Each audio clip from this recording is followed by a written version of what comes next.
That was not an African American congregation. He was a security guard. Right. He was retained for that person that point. And sometimes the African Americans, especially if they're living in San Diego, the only role that they can really significantly play in a mosque, a middle class congregation like that, is as the janitor or the head of maintenance, or security. Wow. So I'm not saying that's a bad position, but that's a planned position. You're listening to the Bean Pie Chronicles podcast. So kick off your leather socks and unpin your head wrap. The Bean Pie Chronicles is now on the air. Assalamu alaikum. So here we go again. We back once again, inshallah. This is Bean Pie Chronicles. We were back in the studio. Again, it was so nice the first time we had to do it twice. We fortunate enough to get Sheikh Khalid Yasin. He's gracious enough to spend some more time with us. Before we get into this, let's say, let's make sure that we like and subscribe, share this conversation far and wide with your friends and family. Inshallah, we're going to get into some very important and significant conversation. We're about the Bean Pie community changing the trajectory or adjusting, making the necessary adjustment, and we're here with one of our esteemed elders. We had to come get the man for the job. Inshallah, Sheikh Khalid Yasin. Assalamu alaikum, Sheikh. How you doing, man? Thank you. Alhamdulillah, man. I mean, I watched that video 2 or 3 times, like in the editing process. There's so much in there, man. I initially coming back to do a somewhat of a recap, but before we sort of get into that conversation, I mean, we'd be remiss to not share our condolences and make dua for the individuals that were involved in this event yesterday out in San Diego. Apparently, some distraught, according to the news reports, some distraught teenage young boys ran up and assaulted a Islamic center in San Diego. Some Muslims lost their lives. One of them being the security guard, a brother who apparently was heavily armed, and he engaged. According to the story, he engaged these individuals and was able to save lives and protect the children inside, and he did his job that he was hired to do. And may Allah grant him paradise, inshallah, and forgive him his sins. And with that being said, it reminded me of the times that we're in. There's been, to my recollection, there's been at least 2 or 3 events recently. Last week we spoke about that situation in Texas, and then where there's a heightened need. Last week, like I said, we had so many jewels. We spoke about the vigilance and the need for vigilance in the environment that we're in, and this community had ample security, and the brother, did his job, did his duty, and unfortunately he lost his life. But there is a need for Muslims to be vigilant in this environment and in this time that we're in. We can get deep and further into some of the implications of this event, but I don't know if you want to speak on, have anything to say about what transpired. Well, I don't, just to speak about it generally, I'm not surprised.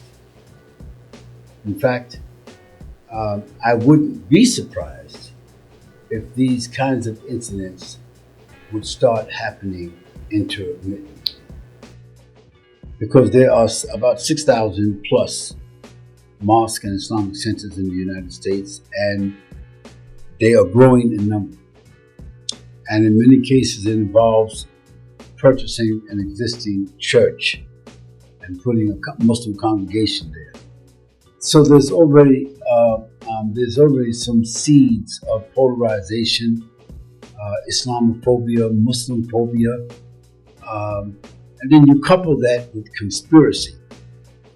So Muslim places would be a very soft target to try to do some provocation, and so that's what I think we're looking to see, that people who have their own agendas will come into the Muslim community based upon their own phobia, their own agenda, because it's a soft target, come to a Muslim place, blow it up, kill some people, and demonstrate how they feel about Muslims being in the United States of America. That's kind of like, I can see that happening more and more.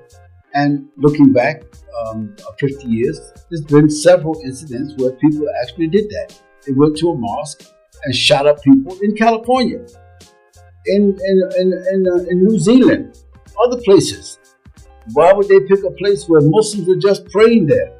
Because they have a hatred for Muslims. They have a very deep sense or orientation that Muslims represent some kind of a threat to their quality of life.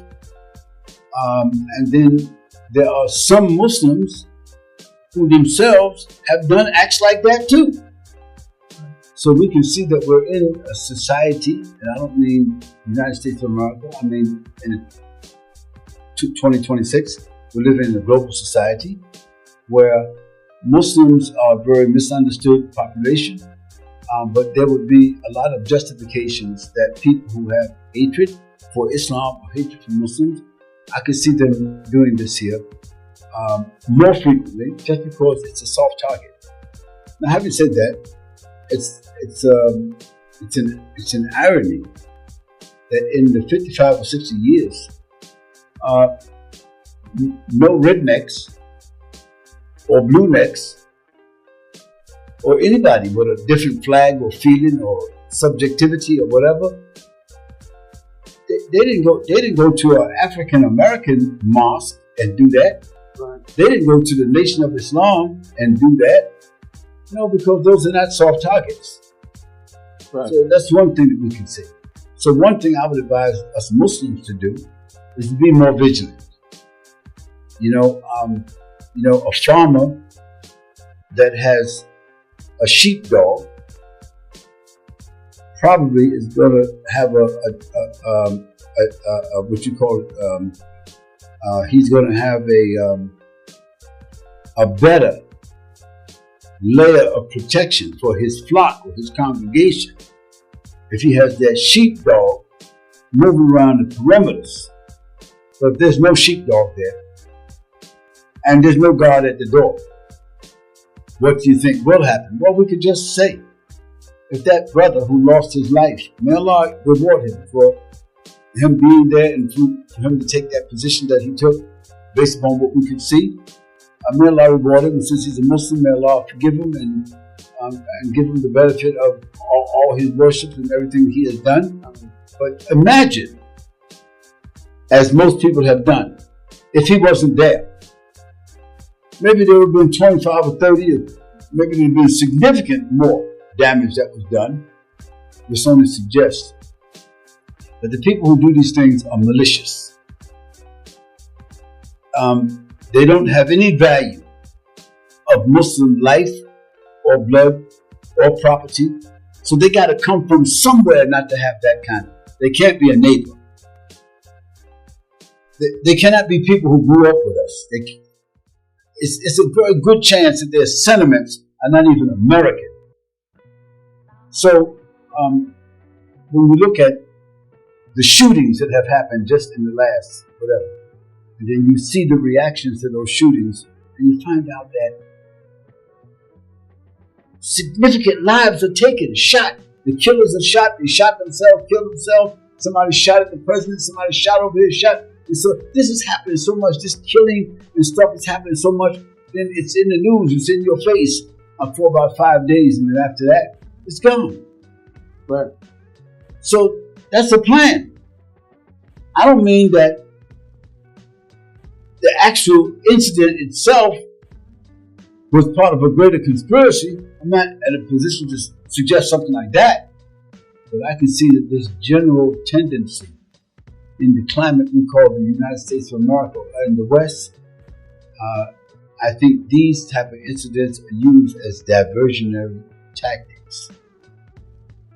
It's not the lives of the children or the people who are getting killed or the lives of the ones who do the killing. No, it's set up as a diversionary tactic for something else more insidious to take place. So if you're talking about, even when we talk about soft targets, maybe, they use this incident to heighten the security, not internal security, but external security. Maybe they find this, use this as a justification to surveillance the masjid or put, a different set of eyes on there. So, people are made to be afraid, then they're willing to give up certain freedoms and make themselves available. You think about this, brother. And since we're Americans, we can talk about this. If the United States, if the President of the United States can go after, I mean, it's normal now. If somebody disagrees, somebody confronts, somebody opposes the President of the United States, he can weaponize the Department of Justice, the Supreme Court, the whole machinery against that person, regardless of what that person's status is. Now, once we're in an atmosphere like that, then what do you think that somebody would think about some Muslims in the mosque? Right. So this is the atmosphere that we're at. And what we have to be is we have to be vigilant. We have to be politically and socially aware. And we have to build ourselves into the system so that we become a deterrent. And I think this is the word that I want to use. I would rather be a deterrent than to be a threat. A deterrent than to be a threat. So, last week you spoke about the Muslim community being assets to the environment. And so is that what you mean as in terms of once you're being an asset is a way of being a deterrent? Not necessarily, the image that's permeating the social media now is of this brother who is a security guard, with guns. And that's just the way the media, when they caught the pictures and all that, they wanted to portray him like he's a black Rambo. Right. That's what they wanted. That's the image they wanted. That he was there guarding and waiting for the black Rambo. Yeah. This could have happened, whatever it is. So they could do that with media. Right. But I don't think that's what it was. I just think the brother was in his role. We have no reason to think something different. We can't make something different out of what we have access to. And I'm not going to build my profile of the brother or a situation based on where they want the only picture of him. Right. It's not as a father. It's not as a human being. It's not as an intelligent person or nothing. It's just a guy holding on to, whatever, standing in that kind of a pose like that. Okay. First of all, as we know as a Muslim, we should think the best. Do people use different situations? Yeah, the people who are of that congregation. That was not an African American congregation. He was a security guard. Right. He was retained for that person, that point. And sometimes the African Americans, especially if they're living in San Diego, the only role that they can really significantly play in a mosque, a middle class congregation like that, is as the janitor or the head of maintenance, or security. Wow. So I'm not saying that's a bad position, but that's a planned position. So I'm saying that without any prejudice to anybody, but that's just what it is. I mean, if you go to all these 6,000 mosques, we can say that out of 6,000 mosques, 5 of them, they are mega mosques. 500 mega mosques in the United States of America. That would mean there's probably at least 10 for every state. Mega mosques. These are mosques that are more than 50,000 to 100,000 square feet in space, the building. Right. These are mosques that there are 200, 300 cars in the parking lot. This is a mega mosque. Compound.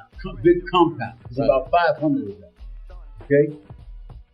Generally, the only role that an African American revert could hold with them is security or maintenance. Or maybe if they went to school somewhere and learned the Arabic language very well, they could become a cleric. Or board member or something. No, a cleric or some clerical position. But it's not like they somehow, after 5 years or 10 years or 15 years, that somehow they become the administrators or the executives of that institution. It never will happen. Right. Because it was a planned position. Okay. That's how I evaluate it. It's had nothing to do with prejudice and nothing like this here, just talking the streets, whatever.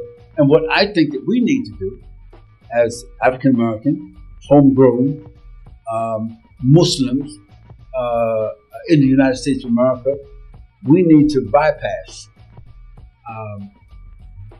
being put in a situation where our value as a human being and our value as fathers and mothers and people and progressive people, our value is denoted to a point that we only have value to people themselves who give us that planned position.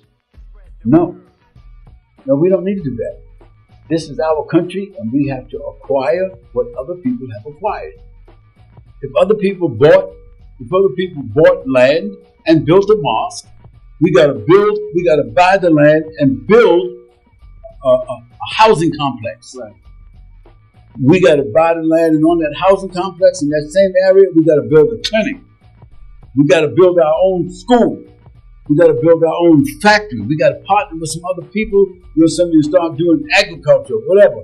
Now, then what happens is those people, those 500 mosques, mega mosques, they would see us then as not equals, but we can interact with them easily now because they don't see us as African Americans now. They see in us, something that we own property, we have urban exposure, we have some leverage, we have some recognition. We are administrating our institutions. That means that we could easily administrate anywhere else. We could sit at the table, eyeball to eyeball. So we haven't arrived there. So.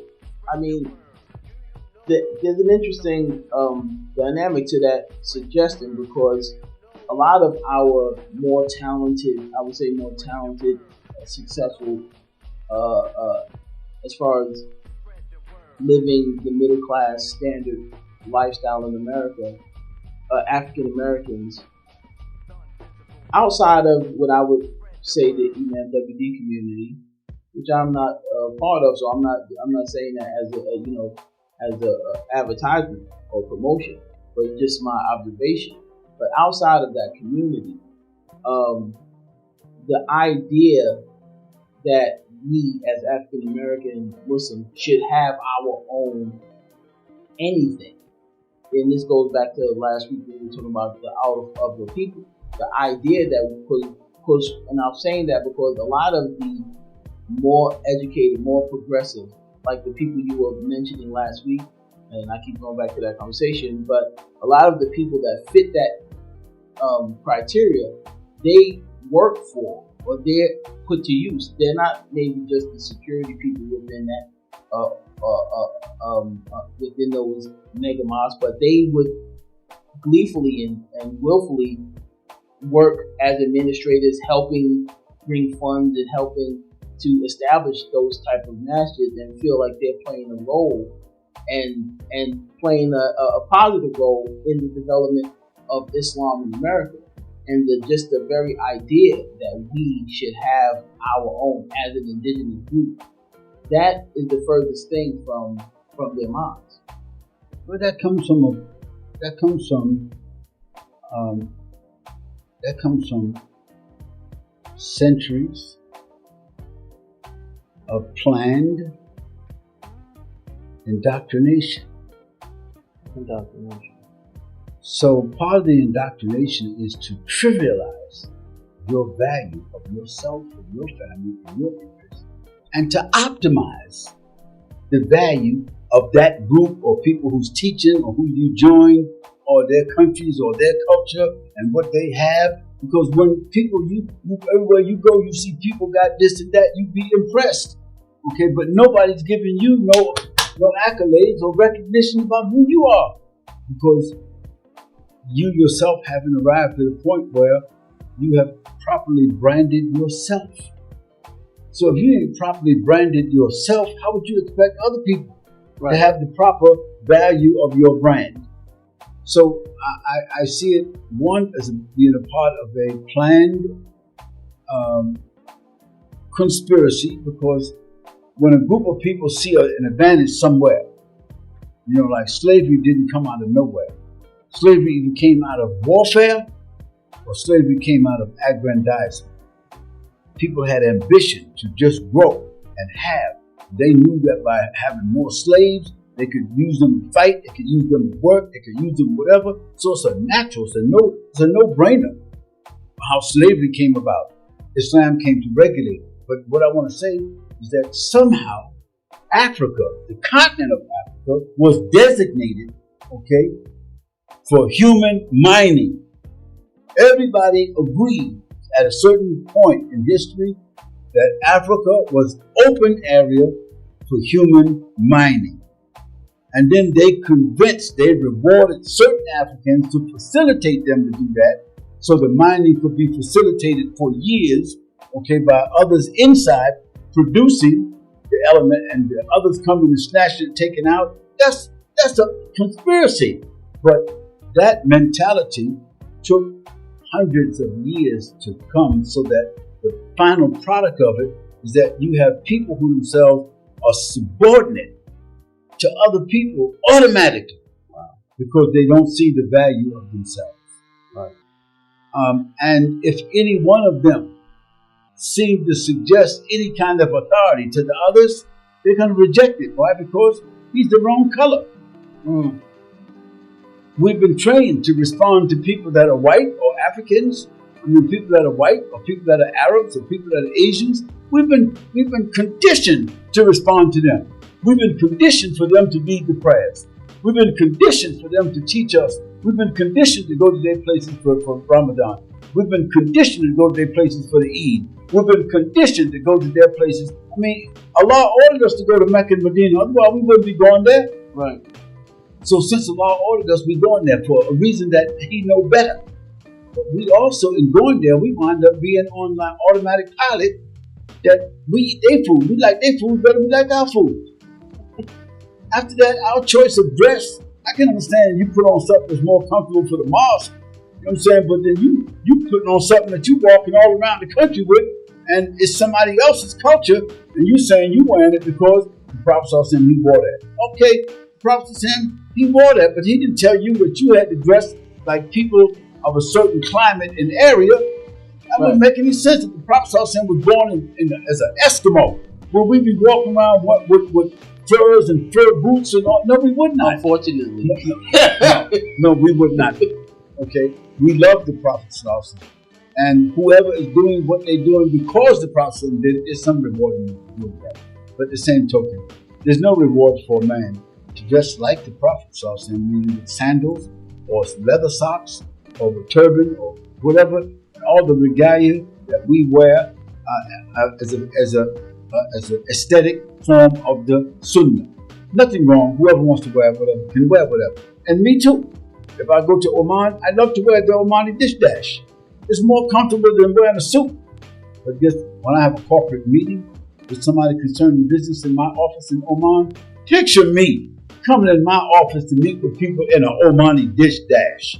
That would be like confusing to everybody.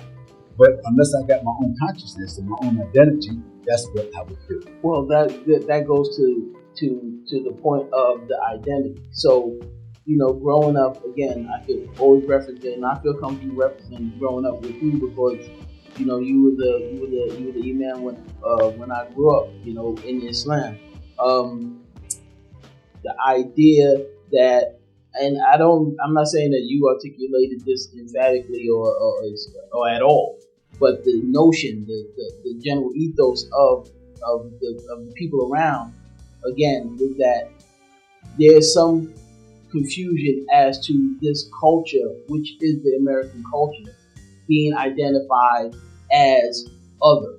Because when you take the influence of a foreigner, say if you come from Oman, you come from Turkey, American culture is other.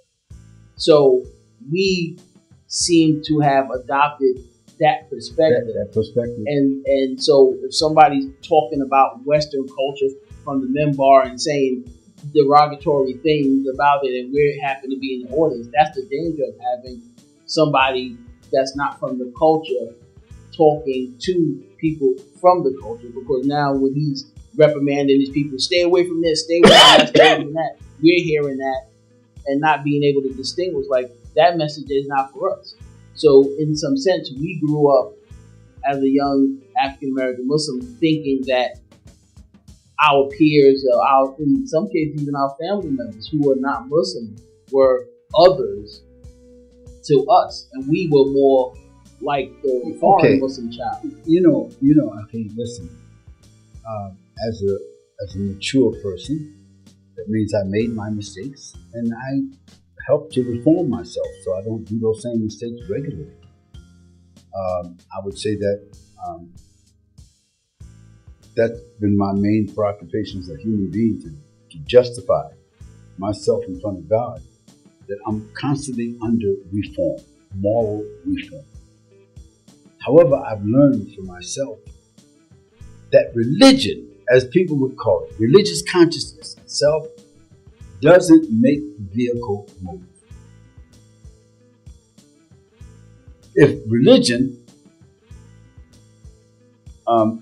if the body or the civilization or the person or his family or his status or his capabilities, his or her capacity, level of influence that they might have to be able to command their life and others, because at the end of the day, that's a normal, natural human ambition, to have influence, to have power, and to acquire things so that you can influence and you can be in a position where, like when people come to you, they'll say, they know you are generous because you gave.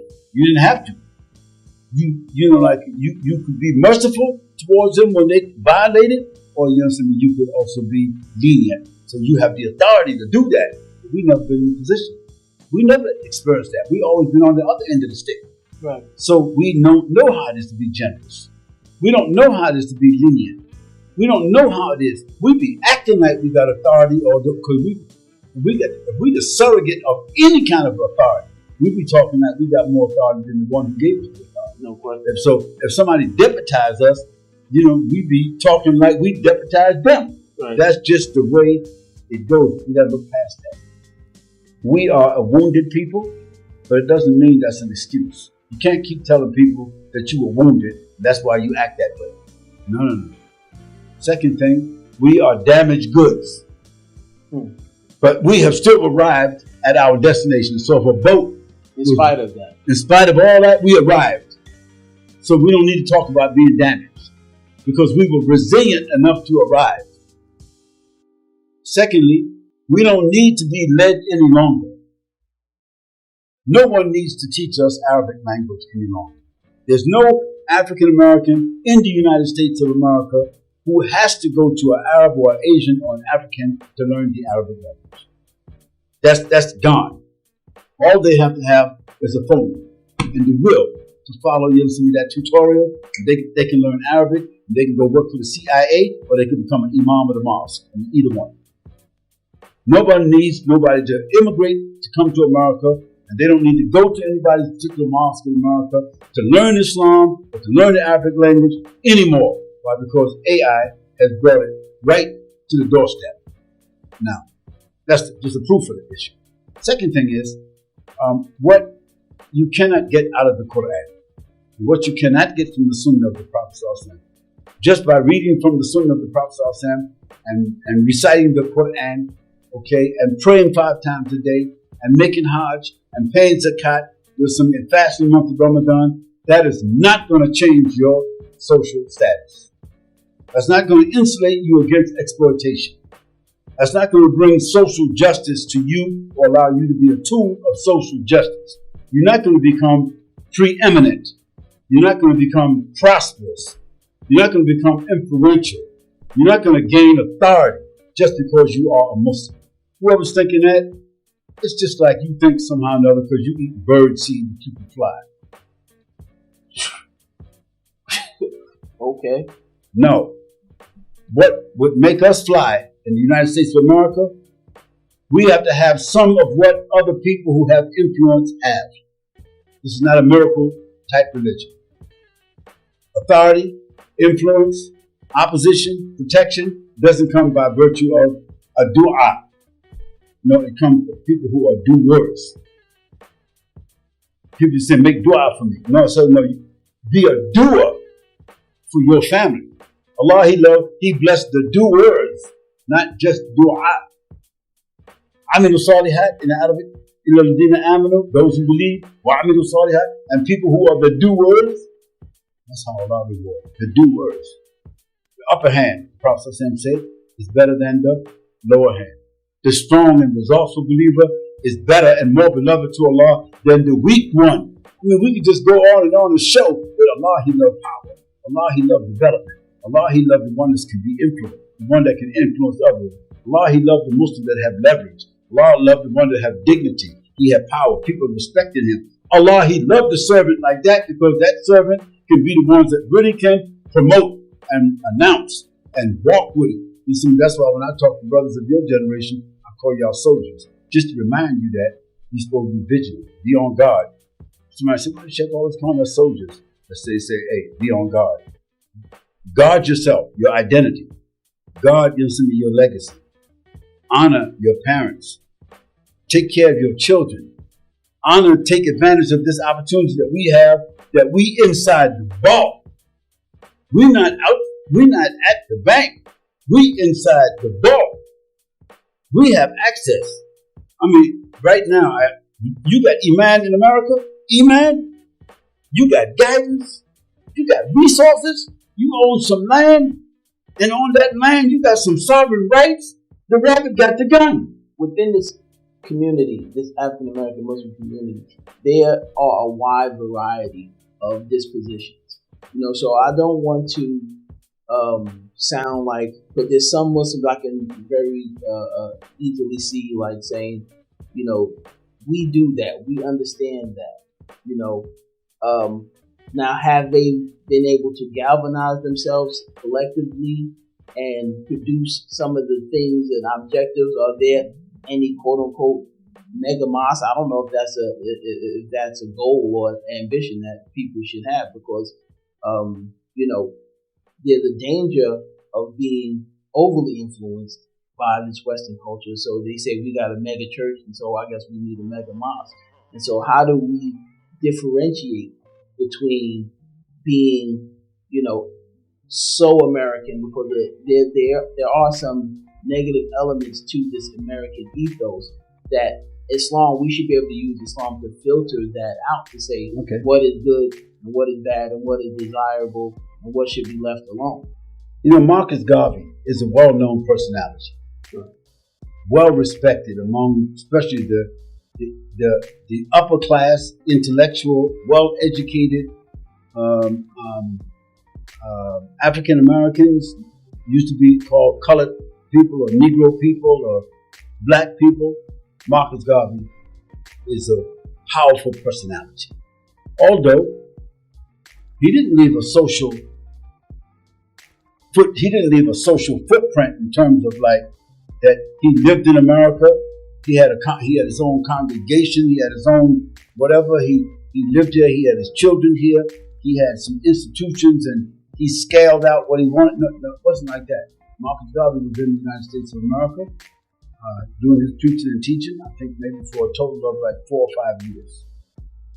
Okay, so why am I using him as an example? Because if someone has a very powerful, riveting message like Marcus Garvey, and he was organic to the society itself, and he attracted people of a like-mindedness that had money that he did not have. So we could say, let's use that exponentially. Where could we be?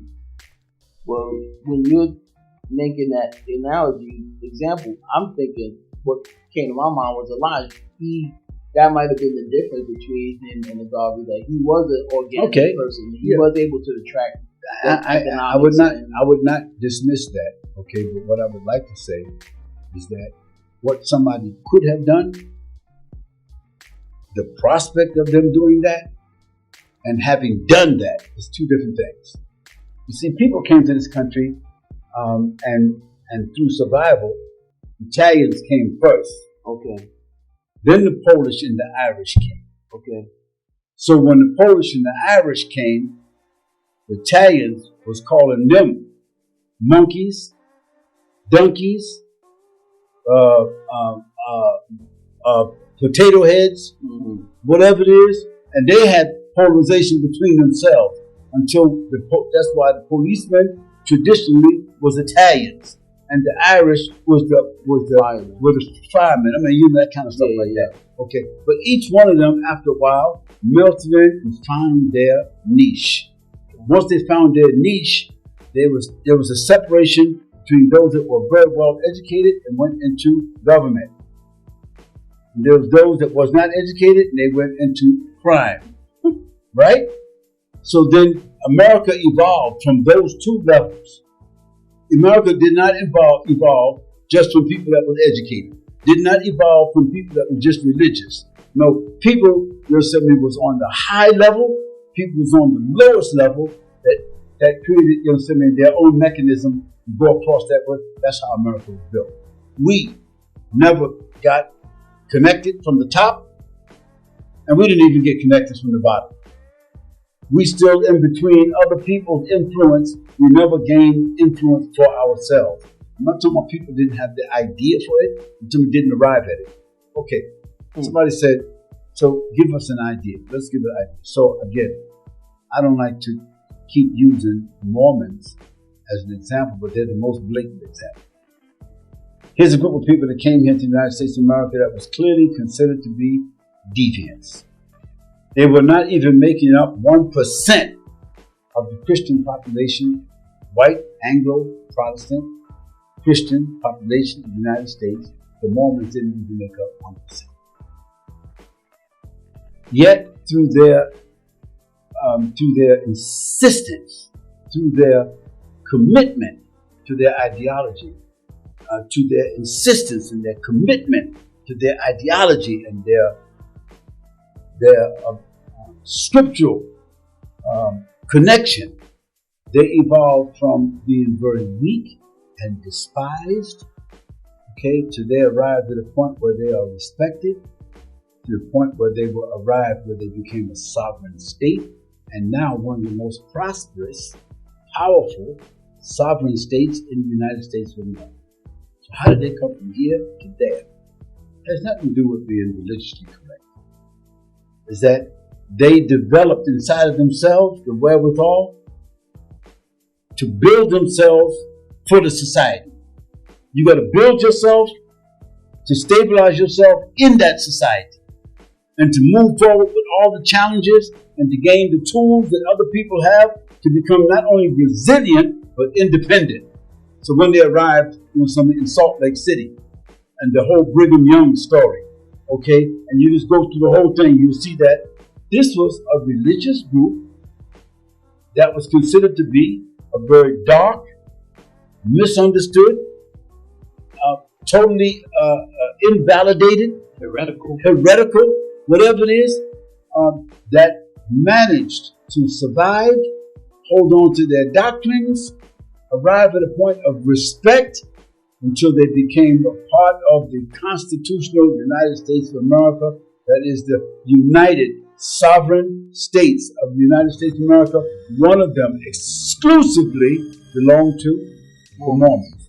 So for me, as a Muslim, that gives me hope. That tells me that the grandfather clause is there.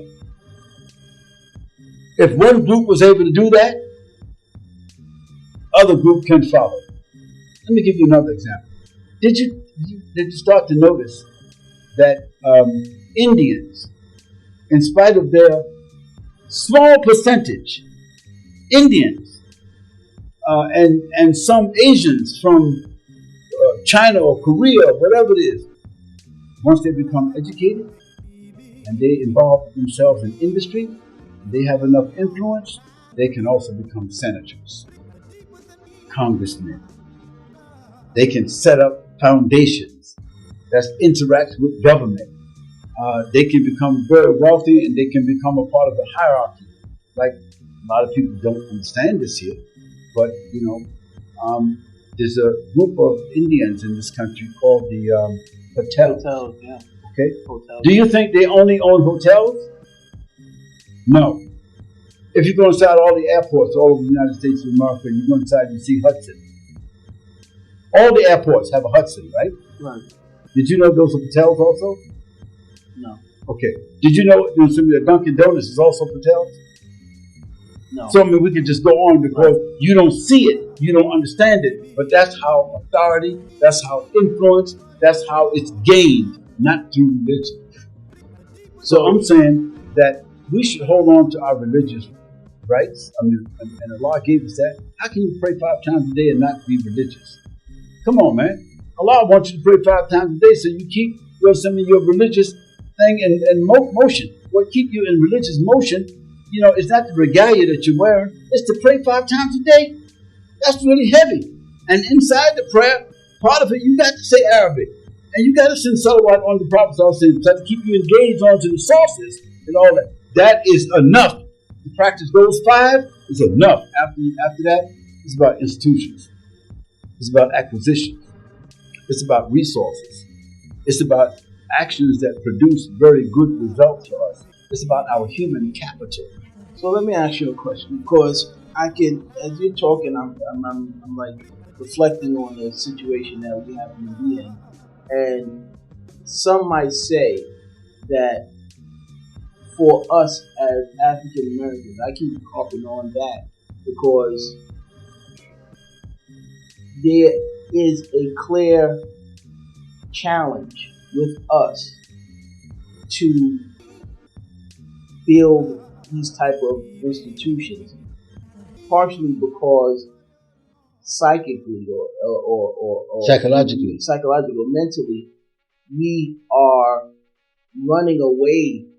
Some of us are running away from our Americanness, and so these institutions are things that anchor you into. So to be able to be a congressman, in order to be a senator, in order to be, we're like, these systems have no legitimacy with us because they're not quote unquote Muslim systems. That's when it happens when you conflate your religion and your culture.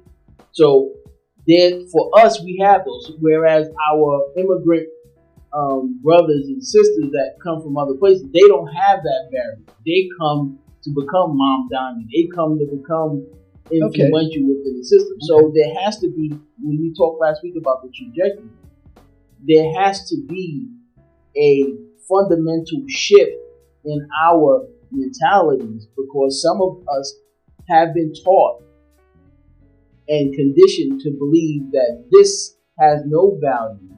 Okay, and the only value is that of you go overseas and study. Those who say this have never really had a conversation like we're having right now.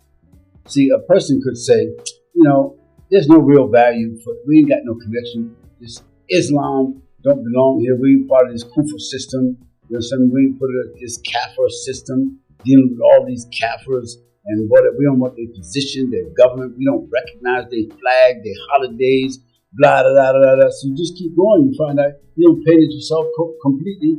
You don't isolate yourself from the whole society if you keep going down that route. So those brothers and sisters who consider themselves to be super Shiite, super Salafi, I mean super Sufi, I mean super Sunni, I mean hardcore in what they into. So if their wife is pregnant and she has to go through at least 7 months of prenatal examinations, is it only a Salafi doctor or Sunni or Shia or Sufi doctor with those persuasions who is servicing your wife? Is it a male or does it have to be a woman? No. So are we thinking like that when we go to the hospital? No. Are we thinking like that when we go to Walmart? No. Are you thinking like that when you go to the court? You be called into the court?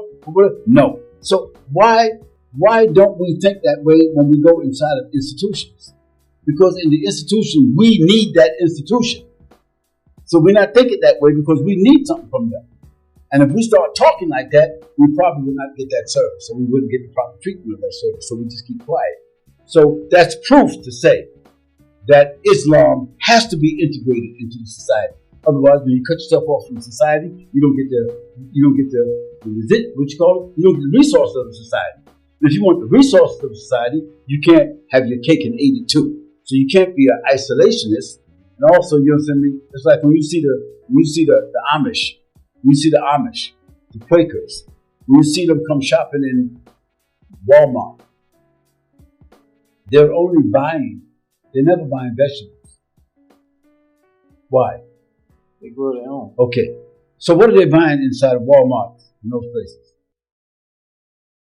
Stuff they don't make themselves. Stuff they don't make themselves. That's it. And they're in and out. And if you follow them where they're going to, they feel quite satisfied to stay where they are because 80% of their whole environment is them. I say we haven't reached that. And until we're able to reach that, our identity is not going to be complete. I mean, for me, I think we had more respect as gangsters in the community than we have as Muslims because at least the gangsters didn't separate themselves from their people. The gangsters did not separate themselves from the people. Right. So I'm not saying that we should be gangsters. No, I'm saying that we should be influential. We should be the go-to people. We should be the go-to guys. We should be the go-to girls and guys, wherever we're at. That in the zip code that we live in, people should see us as being the go-to people. That means you got that respect. Because, when you got respect, if you own some land, if you own some properties, if you own some industry, if you own some resources, and you deliver them to the people, or you sell and buy and sell to the people, you develop a respect and a rapport and a respect with the people just based on the goods and services of doing that. But if you ain't got no goods and you ain't got no services, you're always trying to impress your religion upon people in an unnatural way. So I'm saying that we don't preach the religion, taught the religion. People came into the religion. Now we talked them down. We walked them from the subway all the way to the mosque and took them upstairs and took Shahada and did that in an hour. So we did that.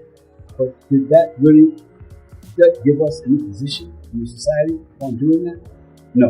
That just gave us the understanding that Islam is so powerful that you could change somebody's whole trajectory.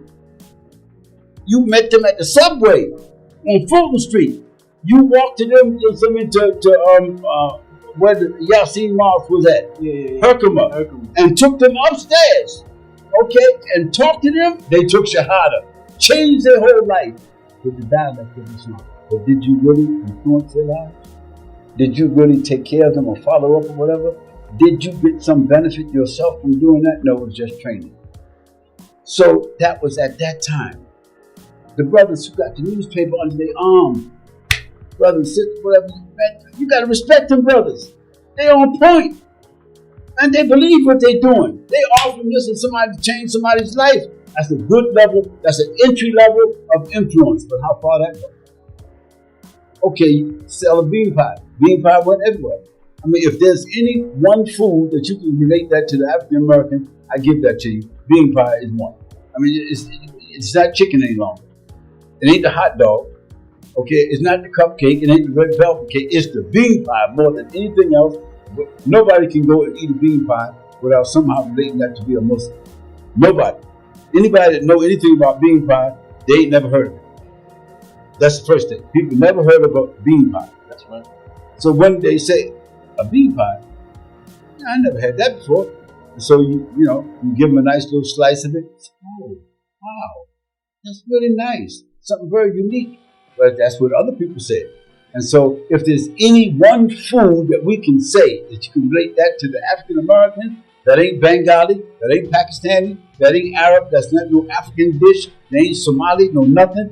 Bean pie, that comes from New York or DC or Philadelphia or Atlanta, somewhere like Chicago. that. Chicago, yeah.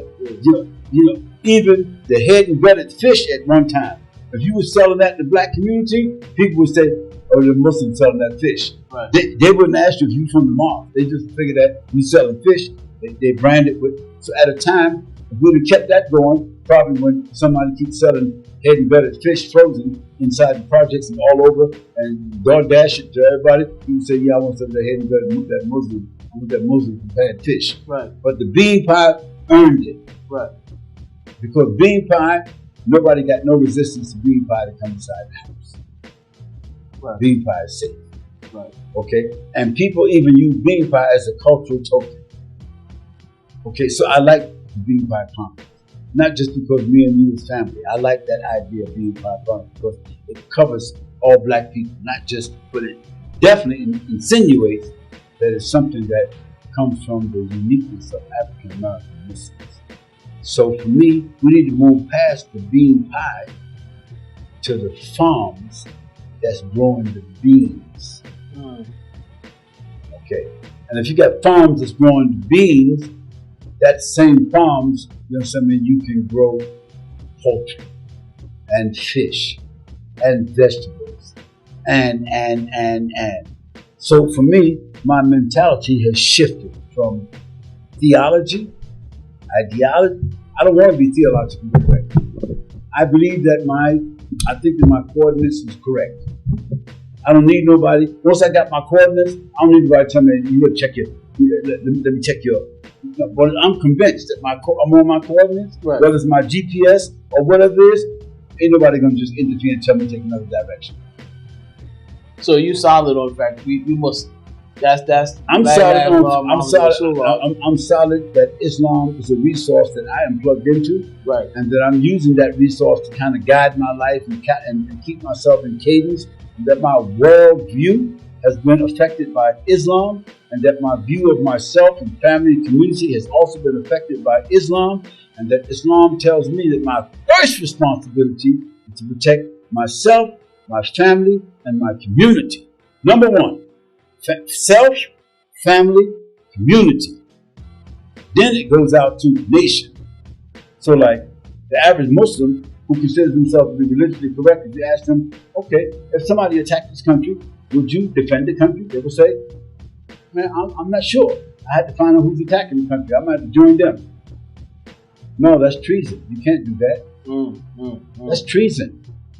Whoever says that, they are potential betrayers right there. If they said it publicly, their passports could be retracted. And Islam doesn't allow us to say that. I mean, I don't have to quote the hadiths. I don't have to quote the ayats of the Quran. There's no evidence in the Prophet's life where he betrayed a group of people that he was born among just because they were doing wrong stuff. He never betrayed. He was pushed out, and when he came back, he became whatever. He was generous, and he allowed them to just continue their cultural urf practices. So the key for us is to understand what has happened to us. We've been cooked inside of an oven. Maybe we were overcooked more than anybody else. We were cooked, we were conditioned, we were taken advantage, exploited, And not so much that people did it out of conspiracy, it was out of convenience. I mean, immigrants came to this country and they moved into black neighborhoods to get themselves together and live there and until they could gather their money together, and then they moved out into the suburbs where they prefer to be at. That wasn't an accident. That was a part of their transition. We didn't understand that they was with us at that time, but they needed to be. Why? Because they could set up a store, and they was already told. If you go to the areas where the African Americans live, they don't read no labels. They don't care nothing about the prices. They ain't looking at the dates where we said the outdated expiration. They don't look at the expiration. They don't look at the price. They ain't look at the value of it. They just look, as long as it look good and it tastes good, smell good, and you can jack the price up and rub them on their head, play some music for them, and say, "How you doing today?" And just they would just be there, let you exploit them from now on. That's what somebody told them. So it's no accident that they came and set up their pizza shop. We sent them the Chinese shop, the ox store on the corner. The Yemeni shop on the corner, the smoke shop. We got about 12 to 15 different shops of food and where we get whatever that somebody else gave to us, and we don't even question it. It becomes a part of our culture, but it ain't even our culture. So we have to arrest that. One of the ways to arrest that is to become prominent. Me, I ask Allah every day, "Oh Allah, through your grace, make me free and independent from other people, where I ain't got to subscribe to them. Oh Allah, give me products and services under my influence that people need, and let me use that to get leverage in their lives." So there are different things that we can pray for, focus ourselves for. And over a period of time, Allah can give to us. Because somebody is already taking the oil out of our ground. Once they know that we know it, they're going to try to say, "Okay, we'll just continue to do it in your name." They ain't going to cut themselves off from it. So we are born in the United States of America, and there's oil in this ground. That's for us.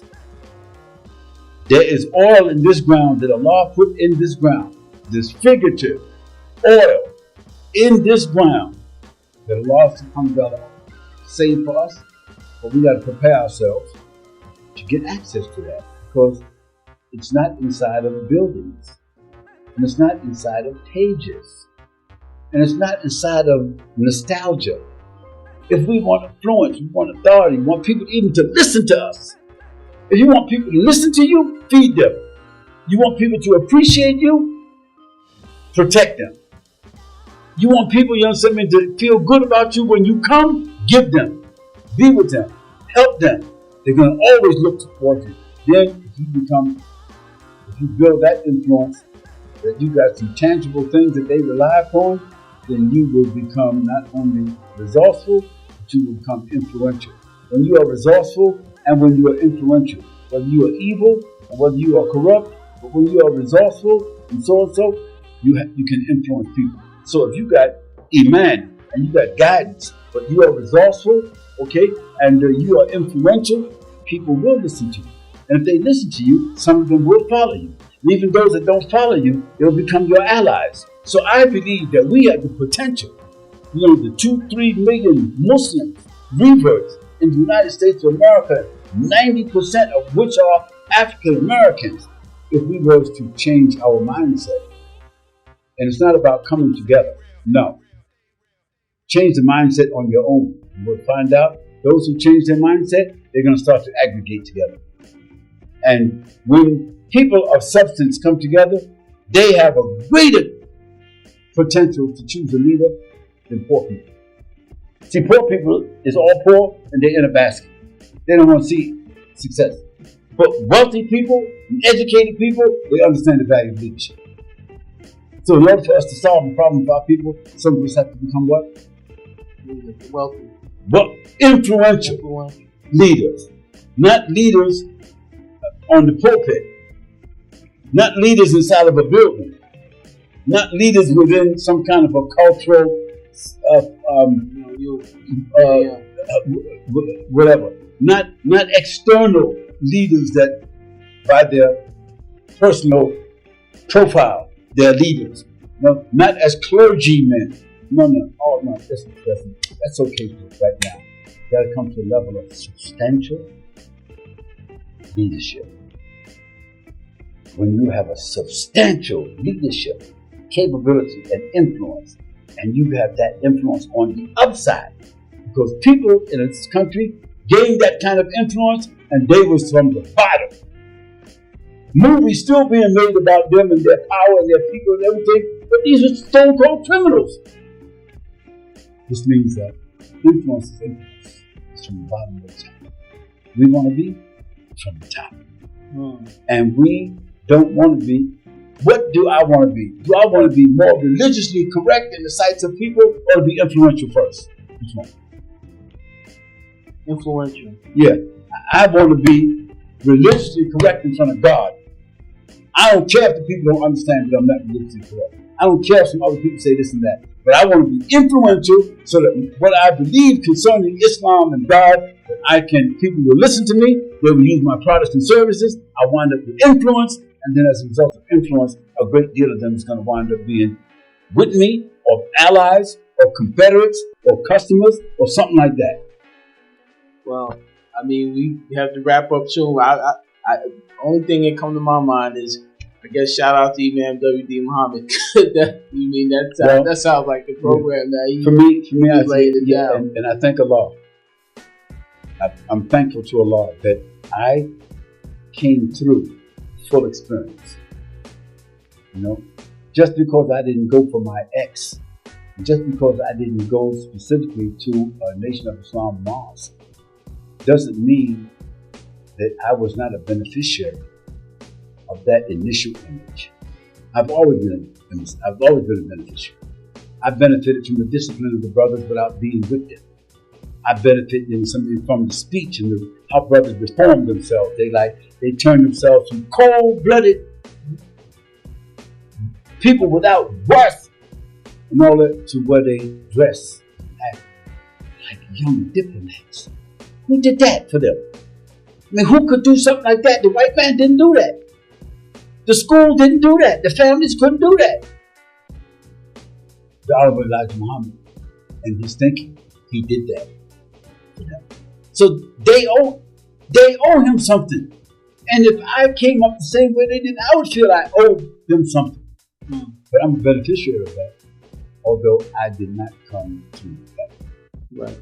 But now in hindsight, definitely, I have to say the Honorable Elijah Muhammad, because it would be like unnecessary for me to say anything other than that. But you know that's controversial for the unaffiliated, and there's Muslims that'll But I mean, if I go to the court and I'm coming to be sentenced, or I'm coming for a decision that might not be favorable, and when they tell me to address the court, picture me calling the judge Mr. So-and-so. I might be more morally correct to say, I don't know about your honor. Right. Yeah, I don't know about your honor, so I'll just call you Mr. Green instead of saying, no. That would not be beneficial to the one that's getting ready to get sentenced or the one that's under the. But in the court, we understand that. But in this situation, you saying that you appreciate that title for him. If that's the title, any respectful title that's given to somebody because of a contribution that they made in society or to their lives is a good title. And we don't have no problem in Islam to say the title of a person that meant decency and honor for other people. We have no problem. Islam never told us how to give people this. Well, I mean, how do you rectify the idea that he is responsible for misguiding people or mislabeling Islam? He's responsible. Every person that comes with his imperfections is responsible in front of Allah subhanahu wa ta'ala that along with whatever else he served with sincerity, there was also some imperfections.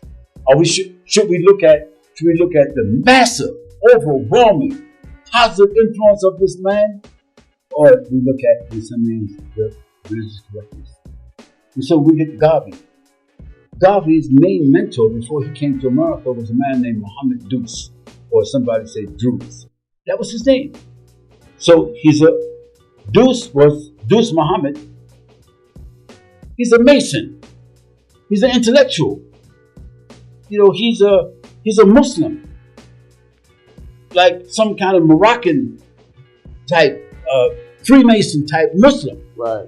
Okay, with some status, but he's a Muslim. He had a major influence upon Marcus Garvey before he got here. And you can see that in his message. Okay. So, am I able to benefit from Marcus Garvey? Although I'm not a Pan-Africanist. Am I able to benefit? So, I can benefit now because I know where to drink from. I can drink from Marcus Garvey and I know where to stop. Not his personality, not his culture, okay, not his limitation, but in that area of awareness that he brought, I can drink from there. So it's like somebody who's a pagan. He's a pagan. Him and her, they're all pagans. They got statues they worship and other kind of crazy stuff. But you know what? They pass by this stream every month and they pick up 5 or 6 big 5-gallon jugs of spring water. Because they're my neighbors, they say to me, "Oh, Sheikh, we brought you some water." So is that pagan water? No. Pagan water. They didn't sacrifice. They didn't pour the water inside the bottle, making no kind of prayer. It has nothing to do with their religion. It was a part of their generosity that when they went to get water for themselves, they brought water for me. So what's the problem with me drinking from that? None. Right. So for me, I got this understanding that I can benefit from people that I disagree with. There's nothing wrong with me benefiting from them in an area that Allah has made me capable of benefiting. Avoid the area of disagreement, of polarization, of opposition, of history, of insensitivity. Avoid that area to get that benefit. So some people would say that in regards to Elijah specifically, like what was the benefit? Because some people say that there's no color in Islam, there's no racism. Well, let some people say that. But you know different. Well, I know it's different than that. Come on, anyone who's in the African American community can say it's different than that. I mean, the people who defend the Nation of Islam the most are not the people from the Nation of Islam. It's from African Americans who have seen some of the effect of the Nation of Islam in their lives. People saw miracles happen in their own lives. People who themselves. There is no other religious group in the United States of America that I could say there's documentation that actually reversed people's immoral, criminal tendencies, their lack of appreciation and value of themselves, their danger to society. And then some idea came along and just reformed them while they was in the prison, and when they came out the prison, kept them reformed for 50 years. What other ideology did that?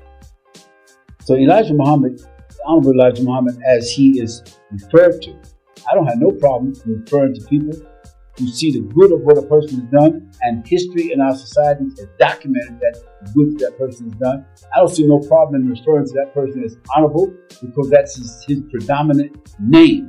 That's his title. No need for me to even argue at that point because I think that he was not religiously correct. So, the people we call sheikhs and scholars that we learn Arabic from and Quran from, how much of their lives do we know about? We don't know and we don't care. But we call them sheikhs so-and-so and we quote them and all that. We ain't got no direct relationship with them. So I think that's a miscalculation. For me, I don't any longer have to join any mosque. Whether it's a Sunni, Salafi, Shia, Sufi, Ahmadiyya, whatever they are. And some I could say to myself, I'm a little bit more careful in joining them. Like there are people who I don't join them with the prayer because they face the wrong direction. If I know I ain't going to their place to pray because they're praying in the wrong direction. But the people I meet the mosque and say, don't go to that mosque because they pray in the wrong direction. I'm not going to do that. I disagree with them about the direction they're praying. And then some people, they're not even putting no emphasis upon the Prophet's life. They're saying, yeah, he's a prophet, we follow him, but we follow just the Quran. I'm not joining them neither. But it don't mean that I can't eat with them. It don't mean that I can't go to their restaurant. It doesn't mean, that even if there's a lady in their group and she want to get married, don't mean that I'm marrying that belief. No, she might be limited over there, but when she married me, she take the whole thing. So would it be wrong for me to take her from there and marry her? No, it's not. So this whole thing about religious correctness is inappropriate. This is not the time to be like that. And the same thing to be on the all further side of be like all black. Like, I don't want to be dealing with no practice. I don't be dealing with no people from India. I don't be dealing with no even them Africans. I don't be dealing with them. I'm dealing with African Americans. No. I think I would be at a great disservice to myself, and I would be under a great amount of disadvantage if I was left to be able only to associate with my people and serve my people, because my people don't have the full appreciation and value of things that they were given, so they're going to wind up harming me. So don't you think, or do you not think that your obligation is first to, like you said, yourself, your family, your community? Your people would be your community or your tribe or your nation before others. Do you not have an obligation to? No. I have an innate responsibility to myself. I have an innate responsibility to my family. I have an innate responsibility to my community and an innate responsibility to my people. Yes, that's right. But that doesn't override the fact that I might have to be more insulated dealing with my people than dealing with others. I may have to be more insulated, more resourceful, stronger, with more opposition from my own people because of their condition than I would going on the outside. That's the truth of the matter. That's true. Okay. So all I'm trying to say is that with my people, I've already learned the more resourceful that I am, the more educated that I am, the more confident that I am, the more I'm able to serve my people. And with my people, I can even administrate my people. I know how to administrate my people better than other people can. But I got to be in a position where my people recognize me to administrate them. You feel what I just said? I understand. You got to get them to recognize that you can administrate them. Otherwise, guess what? Once they find out, my people's vicious. Okay. So I'm a Muslim American social activist. OG, that means that I should be smart enough not to keep doing the same thing the wrong way, expecting different results. Okay? And as for like leadership, I believe leadership is going to evolve in the United States of America like cream comes to the top. It ain't about no vote.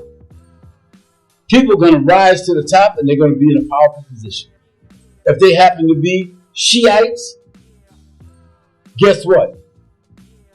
It'd be, they're going to have a more advantageous position. Like, for instance, politically in the world that we live in right now, politically in the world today, who have the most influence? For Shiites, for sure. Okay. Iran. Okay. What I'm about to ask. For instance, if there was an area in which bombs is dropping, it's Muslims. The whole area is Muslims, but bombs is coming from one place and dropping on another 20 places. What would be the best place for me to be in? Hanging out with the Shiites at this point. Well, not with the Shiites, just to be in a place where there ain't no bombs falling. Right? Okay. So nobody would disagree with that, but they wouldn't say that. Nobody would call the parents and say, "Oh, I'm being protected by the Shiites." Right. No, I just moved to another area where there ain't no bombs falling. Right. Okay. So let's take that here to the United States of America. I discovered, but I just heard. Let's take Charlotte first. Let's get closer. Recently, there was a mosque that's been developed here in Charlotte called Pillars. Okay, now,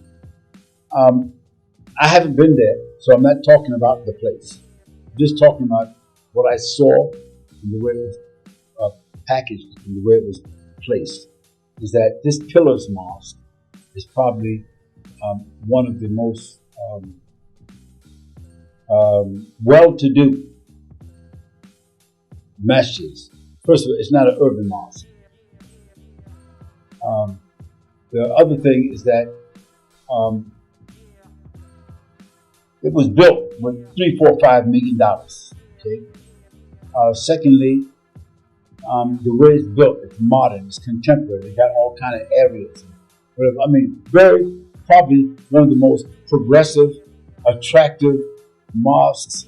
Okay, in the city of Charlotte. Okay. So the people that will go there, is it because they understand the philosophy of the Pillars Mosque? No. Is it because they see that the scholar who's there is a leader among the Muslims? No. Is it because they understand their ideology? No. Or is it generally a place where they feel when they come there, they feel protected, insulated, represented. They feel special. They feel resourceful. They feel that this is the way Muslims should have their places. Is it that level of ambiance, atmosphere, resources, or is it the leadership?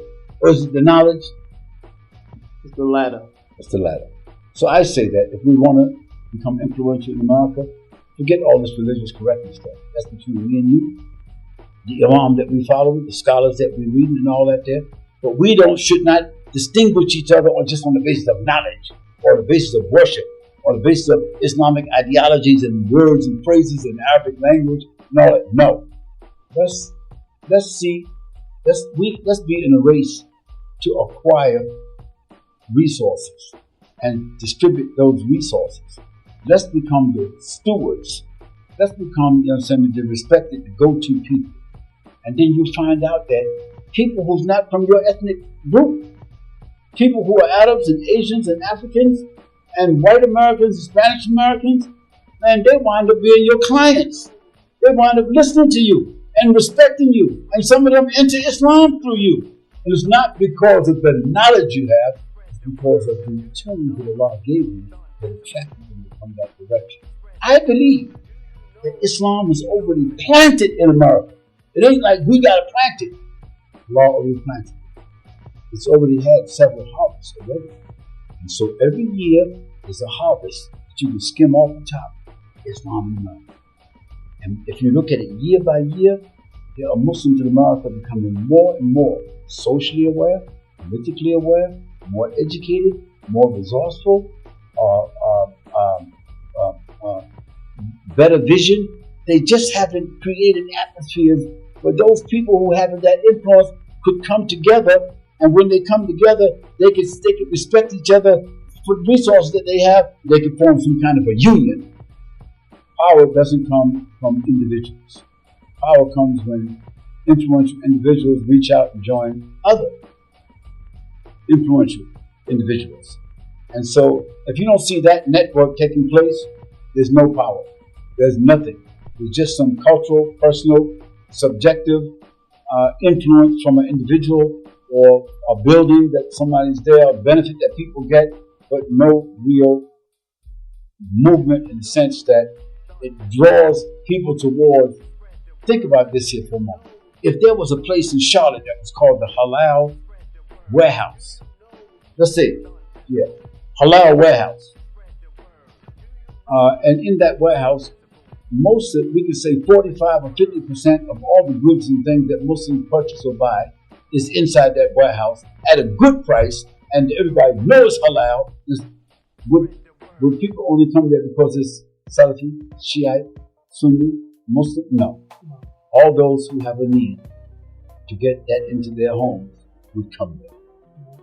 Whether it was owned by African Americans or Asians or Africans or anybody, because the commodities that you would have aggregated in that place would be so profound that it would attract people to come. That's where real influence comes from. Whether it's a warehouse, whether it's a hospital, whether it's a university, somebody building infrastructure, people that own land, people that have money, the banks, whatever. That's where we need to arrive at. And that's when we can find out how to solve the problems and issues that we have among Muslims and in society. Inshallah. Okay. Well, alhamdulillah, we once again left with a great deal of thought, something to think about, food for thought. Sheikh, as always, been a great pleasure. And we got to wrap it up. Again, remember to like and subscribe and share this conversation far and wide with your friends and loved ones. And inshallah, we're going to continue to, keep the Sheikh, bringing him along and seeing if he want to chop it up with us on a weekly basis, see if we can make this happen. And, the idea, I think, right now is to inspire thought, inspire conversations. Those individuals, I know they're out there that are moving and shaking and elevating and doing their part to move this project forward. Let's organize and let's be inspired to come together and make this thing manifest. Inshallah. Sheikh, I don't know if you want to take us out with a dua or whatever the case may be. Yeah, we ask Allah to accept these small efforts that we are making to try to iron out the wrinkles in our collective sheets. We ask Allah subhanahu wa ta'ala to cause our talk to be a source of seeding the ground of people's minds and not be a source of polarizing people. We ask Allah subhanahu wa ta'ala to put this on our scales, that what we're doing here is not to attract people to us or to our platform, but to make a contribution towards Islam itself and towards the society where we're at. Yes, sir. Ameen. All right, y'all. Until next time, Assalamu alaikum. Assalamu wa rahmatullahi wa barakatuh. Alaikum salam.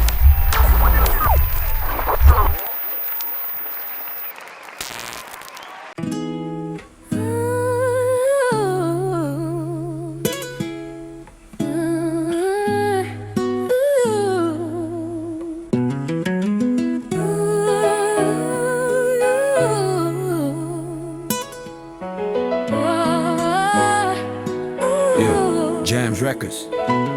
We had a deal with the Most High written in the stars. Before the projects, before the sirens and the bars, he said, worship number him and treat your parents right. Treat the kin and the orphan like a beacon in the night. Speak good words to the people, let the zakah flow. Keep the prayer stand tall so the spirit can grow. But we turned away, yeah, most of us fled, chasing the ghost of a life that the system fed.